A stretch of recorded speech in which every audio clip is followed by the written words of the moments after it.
მოგესალმებით ძვირფასო უზურგეთლებო, მოგესალმებით ჩვენო მოქალაქეებო. დღეს უზურგეთის მუნიციპალიტეტის საკრებულოს ცხოვრებაში, საქმიანობაში ძალიან მნიშვნელოვანი ეტაპი იწყება. ეს არის ჩვენი დეპუტატების ანგარიშების წარდგენა გაწეული წლის განმავლობაში. თუ რა გააკეთა თქვენმა დეპუტატებმა, თქვენმა არჩეულმა ადამიანებმა ერთი წლის განმავლობაში. ანგარიშების წარდგენა პანდემიის პირობებში რეკომენდაციების გათვალისწინებით წარიმართება და ის ონლაინ პირდაპირ ტრანსლაციის რეჟიმში მუნიციპალიტეტის ვებგვერდსა და უზურგეთის მუნიციპალიტეტის საკრებულოს Facebook გვერდზე გადაიცემა. ყველა დაინტერესებულ პირს შეგიძლიათ თვალი ადევნოთ საკრებულოს წევრების ანგარიშგების პროცესს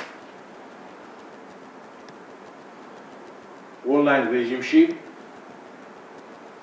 დაუსვათ შეკითხვები, უღვაწოდოთ შეკითხვები, თავად თქვენი მოსაზრებები კომენტარების ველში გამოგვიგზავნოთ.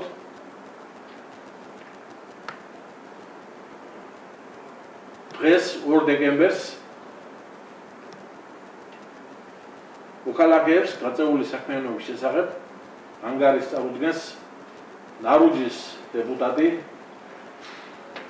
ვალოდი ბერიძე და ჩემო ნარუჯელებო, ვთხოვთ თქვენს რომ თქვენს მიერ არჩეულ ადამიანს თქვენს უფრო მეტად აქტიურობთ, ნებისმიერი შეკითხვა დაუსვათ, კითხოთ, გამოგვიგზავნოთ და ისიც და ჩვენც შეძლებით და გვარად ყველაფერზე გაგცემთ პასუხს. ასევე მინდა აღნიშნოთ, რომ 14 საათზე, ესე იგი 2 საათისთვის ბატონი ლავრენტი ბიგვავა, კომისიის თავმჯდომარე, ასევე თავის და თქვენ ამომრჩევლებს, მოქალაქეებს წარუდგენს ანგარიშს, ხოლო 16 საათზე, 20 საათზე ვაგიჯვრის მაჟორიტარი ბატონი ვახტანგ ნიჟარაძე.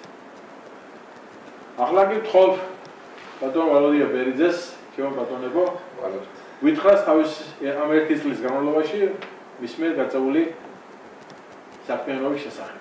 ხოლო წინამდებარე ანგარიში დადგენილი ადგილობრივი თვითმმართველობის კოდექსი და საკრებულოს რეგლამენტი იგი მოიცავს 2020 წლის 2 დეკემბრამდე პერიოდს. ადგილობრივი თვითმმართველობის კოდექსითა და საკრებულოს რეგლამენტით განსაზღვრული მოთხოვნების შესაბამისად საანგარიშო პერიოდში უფლებამოსილებას ახორციელებდი საკრებულოს 2 კომისიაში. პირველი ეს არის საფინანსო საბიუჯეტო კომისიაში და მეორე სამანდატო საპროცედურო იურიდიულ საკითხთა და ეთიკის კომისიაში. ასევე ვიყავი და ვარ კიდე ქართული ოცნება დემოკრატიული საქართველოს ფრაქციის წევრი. სულ საანგარიშო პირებში მონაწილეობა მივიღე საკრებულოს როგორც რიგით, ასევე რიგგარეშე 17 სხდომაში. მონაწილეობდი კომისიის 13-ს და ასევე მონაწილეობდი ფრაქციის ქართული ოცნება დემოკრატიული საქართველოს 12 სხდომაში. მოსახლეობასთან შეხვედრები მქონდა სულ 12 ჯერ და მოსახლეობის მიღება მქონდა ასევე 12. ძირითადად მოსახლეობის შეხვედრების დროს გამოიკვეთებოდა ხოლმე ეკონომიური და ინფრასტრუქტურული პრობლემების შესახებ საკითხები. ჩემს მიერ საკრებულოში ასევე მუნიციპალიტეტის მერიასთან დაყენებული იქნა დაბის წინაშე მდგომი ყველა პრობლემა, ნაწილი დადებითად იქნა გადაწყვეტილი, ნაწილი კიდე მომავალ წლისათვის არის დაგებული. კერძოდ დაბის ცენტრში დაიდგა პატარებისათვის, სკოლამდელი ასაკის ბავშვებისათვის ატრაქციონი, რომელიც იყო მოსახლეობის დაჟინებული მოთხოვნა და გასულ წელს ჩვენს მიერ კეთილმოწყობილი ცენტრს კიდევ ერთი ლამაზი სკვერის შეემატა და საკმაოდ დატვირთული არის უკვე ამ ეტაპზე ეს სკვერი. მეექვსე და მესამე აგროუნის მრავალსაუკუნეური ბინებისთვის ყოველთვის იდგა პრობლემა კანალიზაციის, რომელიც ჩვენი აქტიური ჩარევის შედეგად გაითვალისწინა ქალაქის მერიამ და ეს ორი პრობლემა მასალები გადავერცხდა და ბოლომდე არის მიყვანილი და უკვე დამთავრებული არის. დაიგო რამოდენიმე რთულ უბანზე ბეტონის საფარი. ეს იყო გზები, სადაც ტექნიკა, რომელიც გადახავდა სკოლაში, ეხლა ეპიდემიის გაჩერებულია, მაგრამ მაინც გადახავდა ბავშვები და გაუვალი წერტილები იყო, ფაქტობრივად მისი აღდგენა მოხდა და ეს პრობლემა ასევე მოეცნა ძალისხმევ.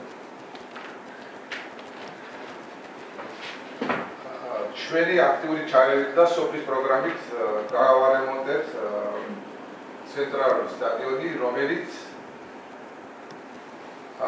დღეის მდგომარეობით თავდება მისი კაპიტალური რემონტი, გარემონტდა მთლიანად შენობაც სტადიონის და ასევე მოემსახურება ჩვენი დაბის 3 რეგბის გუნდს და 1 ფეხბურთის გუნდს, ბავშვთა რეგბის და ფეხბურთის ბავშვთა გუნდებს. ესე ძალიან კარგი და წარმატებული პროექტი იყო სოფლისთვის და მივესალმები კიდე მოიხრეშა და დაგრეიდერდა დაბის შიდა გზები, რომელიც საკმაოდ ავარულ მდგომარეობაში იყო, სტიქის შედეგად ნიაღოვარმა დაგვიზიანა ეს გზები და მიკროავტობუსები, რომელიც ემსახურებოდა სკოლას თუ ბაღს, უჭირდა გადაადგილება და მთლიანად მესამე, მეექვსე და პირველ აგროუბნებში ეს გზები მოიხრეშა, დაგრეიდერდა და შესაბამისად შესაძლებლობის ამ ეტაპზე მაქსიმუმი გაგეწდა მიმართულებით.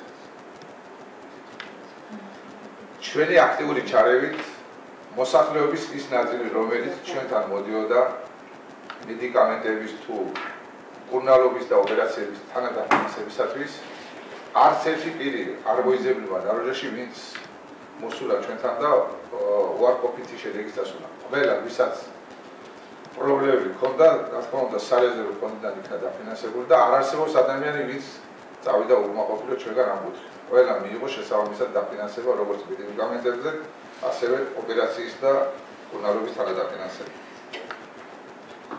ეპიდემიის დროს აქტიურ მონაწილეობას ვეუბნებით შეჭრილი მოსახლეობის მხარდასაჭერად. ჩვენს მიერ მოძიებული იქნა ბიზნესმენი, რომელმაც 30 ტვირთი, 50 ლარიანი პაკეტით შემოგვიტანა სოფელში და ჩვენი რეკომენდაციებით, რა თქმა უნდა, და მისი აქტიურობით მოხდა ამ შეჭრილ ოჯახებზე ამ ტვირთების გადანაწილება და მთლიანად ათვისებული იქნეს 30-ვე ტვირთი ამ დროს. ასევე მოხდა პირადად ჩემს მიერ ორი შეჭრილებული ოჯახის თანად ორი პაკეტი მე თვითონ დავუმზადე, რომელიც გადავეცი შეჭრილებული ოჯახებს და დავეხმარე. საანგარიშო პერიოდში როგორც თითქმის დასრულებული არის მთლიანად ნაროჯის ბინების სახურავის შეკეთება, დარჩენილი არის რამოდენიმე და 4 სტიქით დაზარალებული ბინის მთლიანად ხისა და სახურავის შეცვლა მოხდა და დაკმაყოფილდეს ეს 4 საცხოვრებელი მთლიანად. ასევე მოსახლეობის რამოდენიმე რაიონში, კერძოდ მე-4, მე-5 და მე-2 რაიონში მოხდა მთლიანად ინტერნეტიზაცია და დარჩენილი 3 რაიონში მიმდინარეობს ახლა სამუშაოები, ალბათ დამთავრდება მაგი წლის ბოლომდე ეს ყველაფერი. მე როგორც საკრებულოს წევრი ვაგრძელებ აქტიურ მუშაობას ოზურგეთის მუნიციპალიტეტის მაჟორიტარულ დეპუტატთან, საკრებულოსთან, მუნიციპალიტეტის მერიასთან დაბის ამომრჩევლებთან, რათა 2021 წელი მიუხედავად იმისა, რომ ძალიან ძიმე არის როგორც ეკონომიურად, ასევე ეპიდემიურადაც, ყველაფერს გავაკეთებ იმისათვის, რომ მაინც წარმატებული წელი იყოს დაბისთვის. ბოლოს მადლობა მინდა გადავუხადო საკრებულოს წევრთა მთლიან შემადგენლობას და ასევე აპარატის შემადგენლობას ჩვენი და ჩემი სოფლის აქტიური მხარდაჭერისათვის.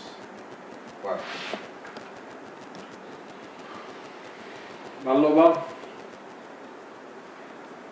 მადლობა ბატონო და მე ერთი კითხვა მაქვს. კი ბატონო. მოსმენთ რომ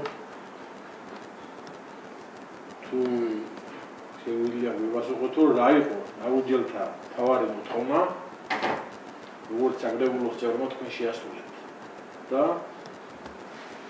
საომავლო გეგმებზე კიდევ თუ ვეთქვით მოვიცოდოთ თავარი მოთხოვნა იყო რა თქმა უნდა სტადიონის შეკეთება რომელიც 4 გუნდს 3 რეგბის ასაკოვანი რა თქმა უნდა ასაკების მიხედვით ბავშვთა გუნდს და ერთ ფეხბურთელთა გუნდს ემსახურებოდა და იყო ავარიული მდგომარეობაში. შენობა იყო დანგრევის პირას მისული.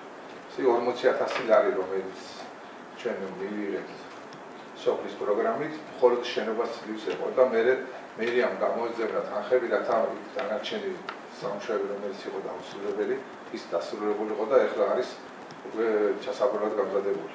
ეს იყო ძალიან დიდი მიღწევა სოფლისთვის, რადგან მინი სტადიონები კი არის, მაგრამ მინი სტადიონზე რეგბის თამაში გამორიცხულია, ეს უფრო უბან დატვირთვა აქვს, ასუბან სხვა დატვირთვა აქვს და ცენტრალურ სტადიონს კიდე სხვა დატვირთვა აქვს, რომელიც მიუხედავად იმისა, რომ რეგბისთვის ძალიან ბევრი რამ კეთდება, ნაროჯაში არის ბაზა ამისას, ბავშვების რაოდენობა ძალიან 3 გუნდი არის და ალბათ რომ საშუალება შეიძლება მეტიც კი იყოს კიდე რომ დაიწყოს. ამ ეტაპზე პრობლემა არის ერთი ცენტრალური ხაზი არის ცენტრიდან სასაფლაოს ტერიტორიამდე 3 კილომეტრი მონაკვეთი არის, რომელიც გზის დაგება ეს არის სოფელში შემოსული ნებისმიერი სტუმარი დღეს ქორწილში და სხვა დღეებში იშვიათად შემოდის, ეხლა შემოდის ძირითადად გასვენებაში და მიყვება სასაფლაოებისგან და ისეთი ავარიული გზა არის, რომ უხერხულოთ როცა სოფელს დღეს უგანებით ასეთი გზა აქვს.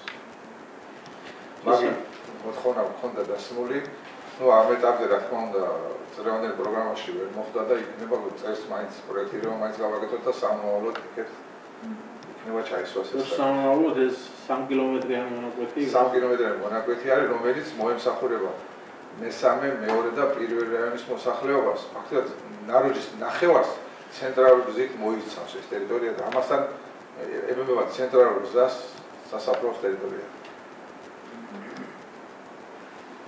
კეთილი და მეც შემიძლია ვთქვა რომ